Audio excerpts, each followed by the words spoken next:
It is a WDSU first warning weather impact day as we are tracking possible flooding, a lot of rainfall across southeast Louisiana as you're taking a live look through Storm Patrol 6 right now.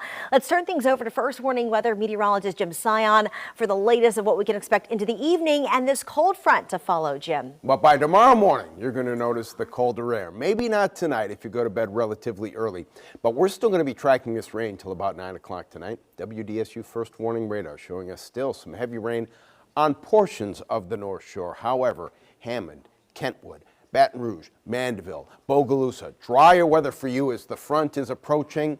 Hasn't actually moved through yet. It'll move through later tonight. Flash flood warning still in effect officially until 5:45 for St. Tammany Parish.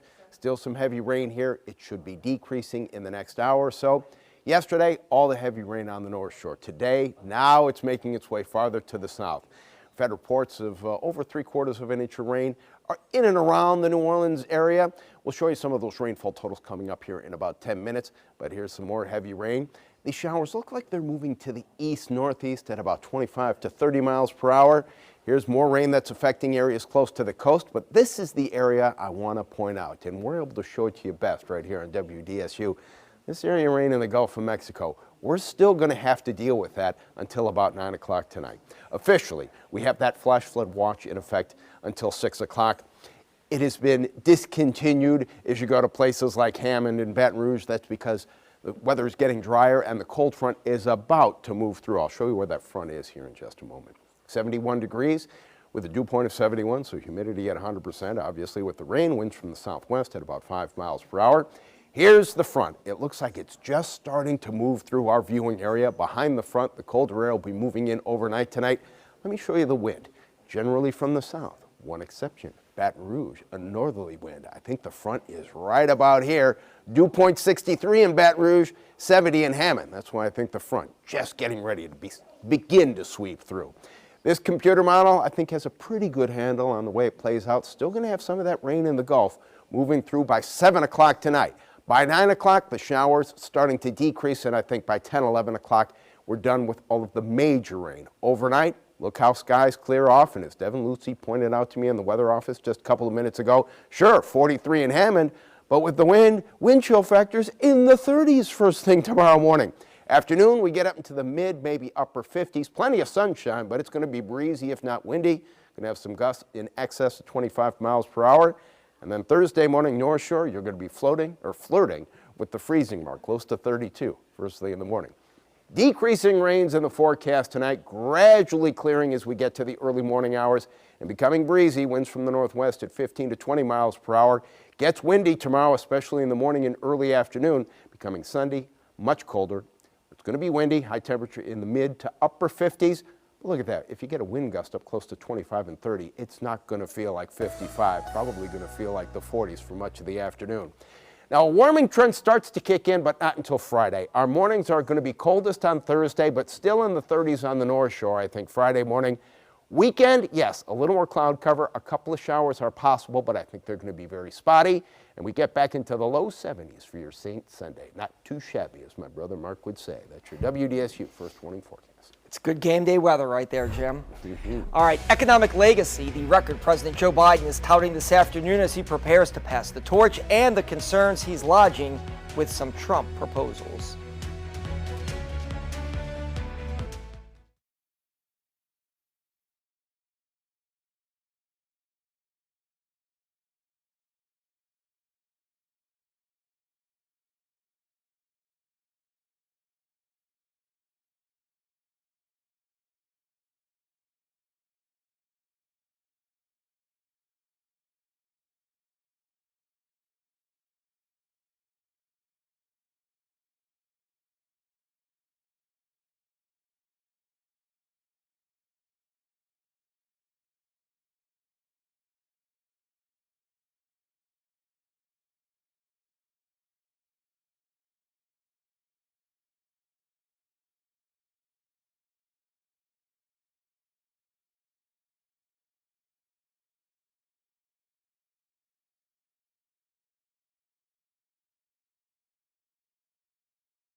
Today, with just over a month left in office, President Joe Biden is outlining his economic legacy, one he says will continue to benefit Americans for years to come. So this all comes as President-elect Donald Trump looks to the future with a different plan to grow the economy through tariffs and tax cuts. White House correspondent Kayla Norwood reports from Washington.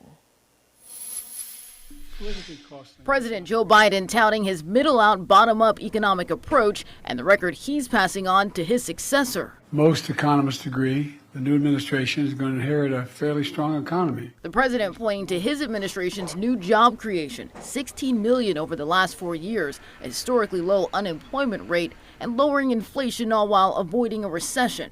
At the same time, he also warned against President-elect Donald Trump's plan to lower taxes and impose steep tariffs on foreign countries. Who do you think pays for this? I believe this approach is a major mistake. I believe we've proven that approach is a mistake over the past 4 years. On Meet the Press with Kristen Welker, Trump says he doesn't believe economists' predictions that imposing tariffs will raise prices for Americans. Can you guarantee American families won't pay more? I can't guarantee anything. I can't guarantee tomorrow. But I can say that if you look at just pre-COVID, we had the greatest economy in the history of our country.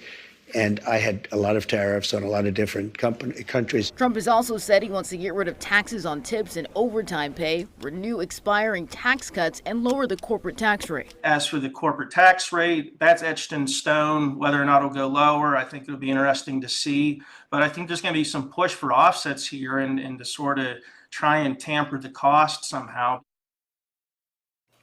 Local police are warning of holiday scams going around, what to watch out for, and how falling for scams could be a sign of a bigger health issue. It is going to be a wet afternoon commute for a lot of people that are leaving work here in the next half hour to 45 minutes. WDSU First Warning Radar showing you that rain. We'll tell you what's ahead for this evening and show you the cold temperatures moving in for tomorrow morning as well. And from the skies to the streets, we are tracking the latest on possible flooding concerns parish by parish. You're watching WDSU News at 4.